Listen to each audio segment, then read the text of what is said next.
इमरान नियाजी ने अपने जत्थों को पैगाम जो कई माह से देते रहे कि मेरी गिरफ्तारी हुई तो फिर आपने फलां फलां जगह जाकर आपने हमला करना है। 9 मई को शहीदों की और गाजियों की बेहुरमती, 9 मई को फौजी तंसीबात पर हमला, ये नाकाबिले बर्दाश्त है।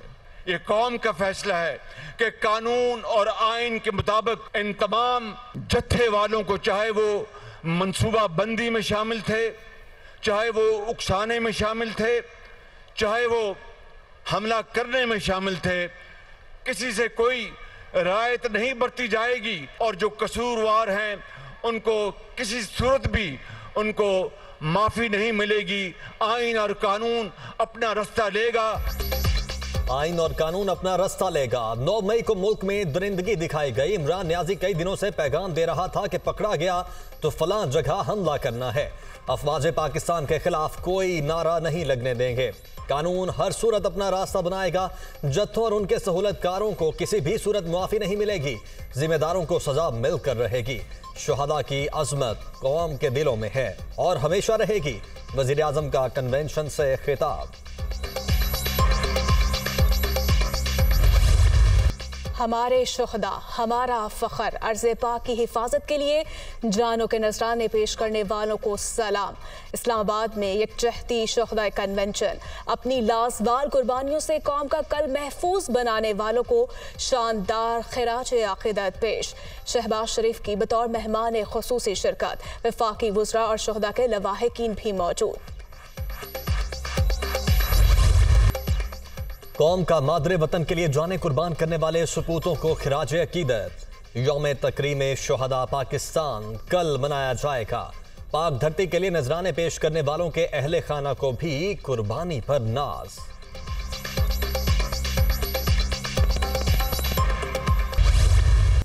फवाद चौधरी भी इमरान खान को छोड़ गए। साबिक वफाकी वजीर का तहरीक इंसाफ से अलहदगी और सियासत में ब्रेक का ऐलान। पार्टी ओहदे से इस्तीफा दे दिया है। ट्विटर पैगाम में तस्दीक। 9 मई के वाकयात की मजम्मत।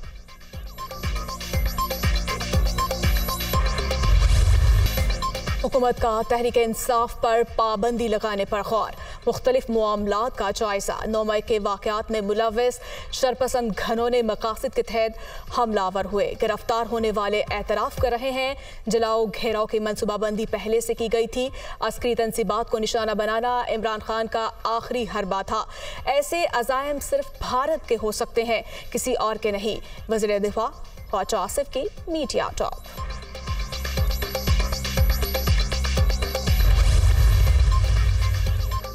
माजी में जमात इस्लामी पर पाबंदी लगाने की कोशिश भी हुई। उस वक्त सुप्रीम कोर्ट ने कहा था इस तरह पाबंदी नहीं लग सकती। अदालत में तकनीकी बहस जारी। 14 मई को इंतखाबात करवाने के हुक्म पर अमल दरामद नहीं हो सका। बैरिस्टर अली जफर की मीडिया से गुफ्तगू।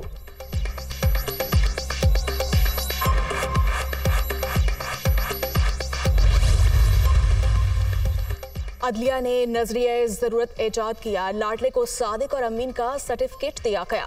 डिक्टेटरों को खुशामदीद कहा। आमरीत को कानूनी जवाज फराहम किया, जबकि मुंतखब वज़ीर आज़म को फांसी दी गई।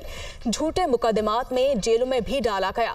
हमारे निज़ाम इंसाफ का दुनिया पर 129 नंबर पर होना बदकिस्मती है। नवाज शरीफ का ट्वीट। मास्टरमाइंड करने वाला जो आदमी है जिसने इसको डिज़ाइन किया, इस करप्शन का सबसे बड़ा बेनिफिट उठाया, दंदनाता फिर रहा है, वो है फैज़ हमीद। उनकी बाकियात सेनेट में ही मौजूद है, दाएं बाएं भी मौजूद है। और कुछ लोग जिन्होंने जराइम में मुलव्विस हैं, उनकी करप्शन की दास्तान की पहली सीढ़ी मैंने आज रख दी है पाकिस्तानी कौम के आगे। जो इमरान खान साहब ने सिखाया था और उन्होंने हमेशा कहा था कि उधर खड़े होना जहाँ कोई खड़ा होने को तैयार ना हो, तो मैं तो खड़ा हो गया। खान साहब आप वो फलसफा सुना के मुझे भूल गए और आप नए इमरान खान साहब हैं आज वाले। तहरीक इंसाफ पर पाबंदी नहीं लगनी चाहिए। इमरान खान को बताया था कुछ सांप उनकी जगह आने वाले हैं। सबकी निशानदही उनके मुंह पर करता रहा। सदर ने जो काम किया वो दुश्मन भी नहीं कर सकता। जिसने सब कुछ डिजाइन किया उसका नाम फैज हमीद है। बाकियात आज भी सेनेट में मौजूद हैं। फैसल वावड़ा की गुफ्तगू।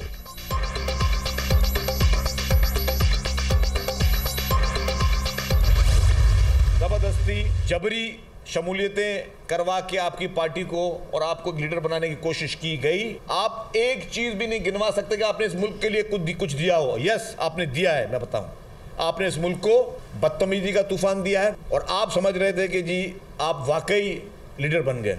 आप लीडर ना थे, ना आप में लीडर वाली कोई क्वालिटी है।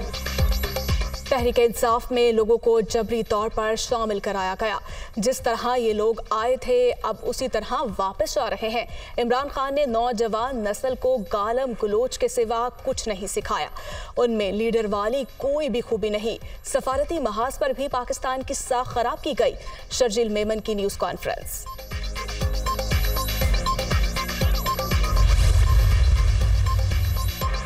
तहरीक इंसाफ की मजीद विकटें गिरने का इम्कान। जहांगीर तरीन के लाहौर में डेरे, सियासी दफ्तर कायम, मुतअद्दिद रहनुमाओं की मुलाकातें, फॉरवर्ड ब्लॉक सामने आने की तवक्को।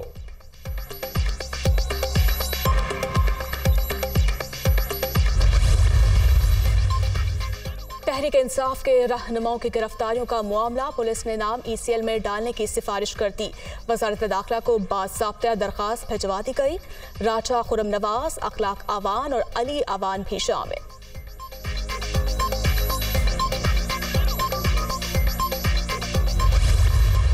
अपना GHQ पहुंचना है। GHQ ठीक है, निकल आई हूँ क्योंकि मैम कवल निकली हुई है तो मैं निकल आई हूँ।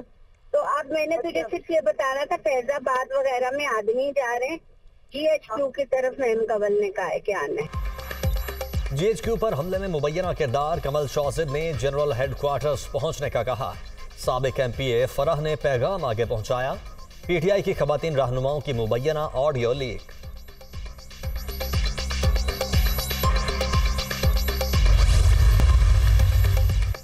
निगरान वज़ीर आला पंजाब की सदारत में इजलास, अमन अमान की सूरत हाल पर गौर। मफरूर शरपसंदों की जल्द गिरफ्तारी यकीनी बनाने का हुक्म।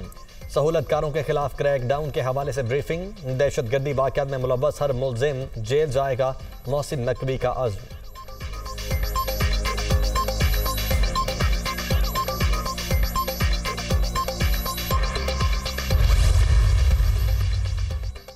इस्लामाबाद हाई कोर्ट का असद उमर को रिहा करने का हुक्म। PTI रहनुमा के मुकदमात सामने हैं। 2 ट्वीट्स हैं, वो तो फौरन डिलीट करा दें। जब तक आप प्रेस कॉन्फ्रेंस नहीं करेंगे वो आपको नहीं छोड़ेंगे। जस्टिस गुल हसन औरंगजेब के रिमार्क्स। न्यूज़ कॉन्फ्रेंस हम नहीं करेंगे, वकील का जवाब। अदालत का बयान हल्फी जमा करवाने का हुक्म। खिलाफ वर्जी हुई तो फिर सियासी करियर भूल जाए, अदालती रिमार्क्स।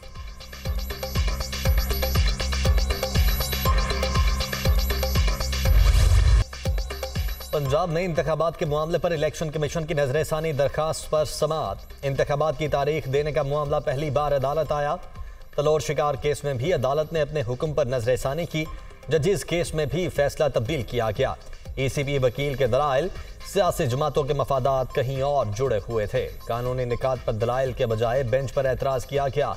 7 रुकनी बेंच अदालत के हुक्म पर बना ही नहीं तो 4-3 का फैसला कैसे हो गया। अदालत 2 मिनट में नजरसानी खारिज करने का फैसला कर सकती है। आसानी से कह सकते हैं आपने सवारी मिस कर दी, लेकिन कानूनी निकात सुनकर फैसला करना चाहते हैं। चीफ जस्टिस का अटॉर्नी जनरल से मुकालमा।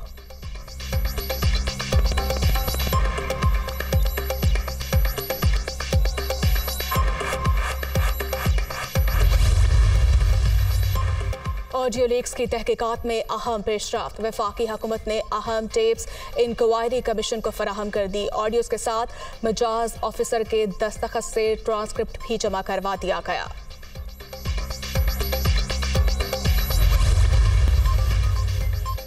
वज़ीर आज़म शहबाज शरीफ की सदारत में वफाकी काबीना का इजलास। मुल्क की सियासी और मुआशी सूरत हाल पर गौर। आइंदा माली साल के हवाले से हिकमत अमली पर भी तबादला ख्याल।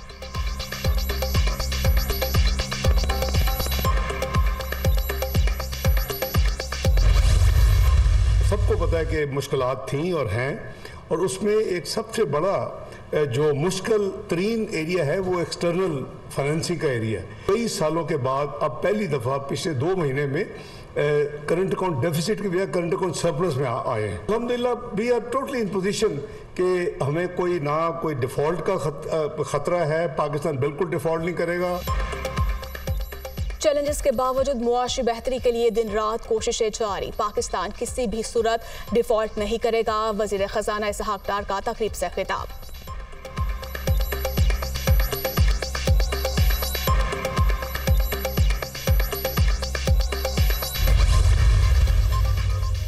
महंगाई के सताए आवाम को एक और झटका। बिजली ₹1.25 फी यूनिट महंगी। सारिफीन से 40 अरब रुपए इजाफी वसूल करने का प्लान।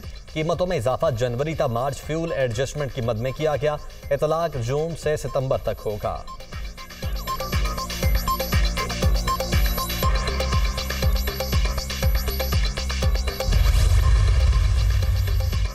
मेयर कराची का इंतखाब 15 जून को होगा। इलेक्शन कमीशन ने डिप्टी मेयर, चेयरमैन और वाइस चेयरमैन की सीटों पर इंतखाब का शेड्यूल भी जारी कर दिया।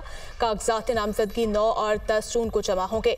जांच पड़ताल 11 जून को की जाएगी। इसी पे इंतखाब का अमल शफाफ बनाने के लिए पुरआज़्म।